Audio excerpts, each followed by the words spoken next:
Involve physically मतलब क्या? आप दोनों रेसलिंग खेल रहे थे। You are wrestling champions now. भारतीय नायिका रश्मिका मंदाना। तू जानू वानू जो कहता है बीवी तेरी हूँ लगता है सामे मोर सामे।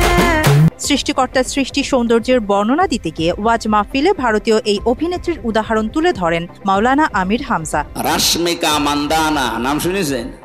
চেহারার কাটিং এ এখন পৃথিবীতে 1 নম্বরে আছে। এই মহিলার দিকে একটু আল্লাহর নাম নিয়ে তাকাবেন, দেখেন তো কি সুন্দর করে আল্লাহ তারে বানিয়েছে। মাহফিলে আমির হামজার এমন বয়ান মুহূর্তেই ভাইরাল হয়ে যায়। এর চাইতে তাহলে শতগুণে সুন্দরী ছিল আমাদের আদি মাতা হযরতে হাওয়া আলাইহিস সালাম, আমাদের নবী মুহাম্মদ রাসূলুল্লাহর ছোট মেয়ে হযরতে ফাতিমাতুজ জোহরা রাদিয়াল্লাহু তাআলা আনহা। সৌন্দর্য যদি প্রদর্শনের বিষয় হতো, এনারা বিশ্ব সুন্দরী হয়ে সারা দুনিয়ায় চেহারা দেখিয়ে বেড়াতেন। অথচ এই বিশ্ব সুন্দরীর তালিকায় যাদের নাম পেলাম, হযরতে ফাতেমা জীবিত অবস্থায় তো আছে, মরণের আগেও স্বামীকে বলেছিলেন আমি মারা গেলে তাড়াতাড়ি করে আমারে কবরে দিয়ে দিও।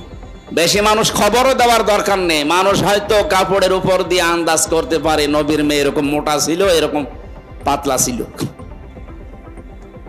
নিজের চেহারাকে, নিজের পর্দাকে কত গুরুত্ব দিয়েছে তারা। আজ একটু চেহারা ভালো হলেই মানুষকে দেখান। বিষয়টি নিয়ে সমালোচনার পর নিজের ফেসবুক পেজে এক পোস্টের মাধ্যমে আমির হামজা জানিয়েছেন, বিষয়টি তিনি যেভাবে বুঝাতে চেয়েছিলেন তা হয়নি, একটু এলোমেলো হয়ে গেছে।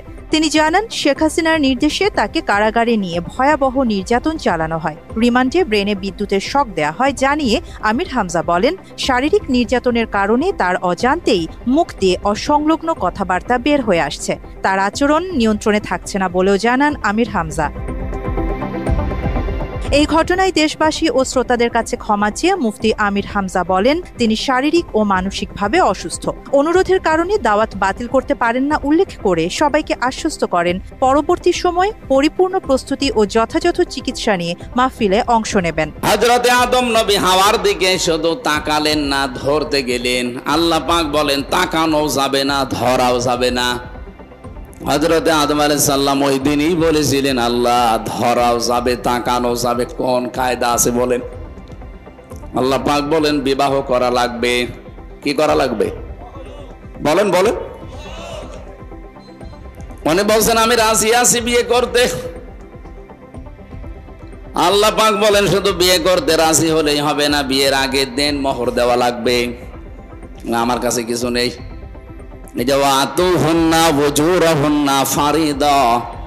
দেন মোহর দেওয়া এটা কিন্তু নফল বিষয় না, এটা ফরজ, নামাজের মতো ফরজ। আজ যদিও অনেকে এরকম আদায় করতে চান না, যেটা যে ফরজ অনেকে জানেন তারপরও দিতে চান না। ফরজ কোনো বিষয় আপনি ইয়ারকি মারেন কোন কারণে? যাদের দেন মোহর বাকি আছে হাতে পায়ে ধরে বলছি দিয়ে দেবেন। যদি ফাঁকি দেওয়ার নিয়ত থাকে জেনাকারের কাতারে উঠবেন কিয়ামতে। শুধু আমির হামজাকে নয়, যারাই ভারত বিরোধী বক্তব্য দিতেন ক্ষমতাচ্যুত হাসিনার সরকার তাদের নানাভাবে নির্যাতন করত। দেশের অনেক আলেমকে বিনা অপরাধে গ্রেপ্তার করে ভয়ানকভাবে নির্যাতন করা হতো। এবার যদি কোনো কিছু হয়ে থাকে, যদি আপনি শুনেন আর একটা হলিয়াটিজম হয়েছে, সেটার সাথে ভারত যুক্ত থাকবে, আমি স্পষ্ট বলে দিচ্ছি সেটা। এবং সেই কালিমা লিপে দেওয়া হবে আলমদের উপরে, এটা আমি আগেই বলে দিচ্ছি।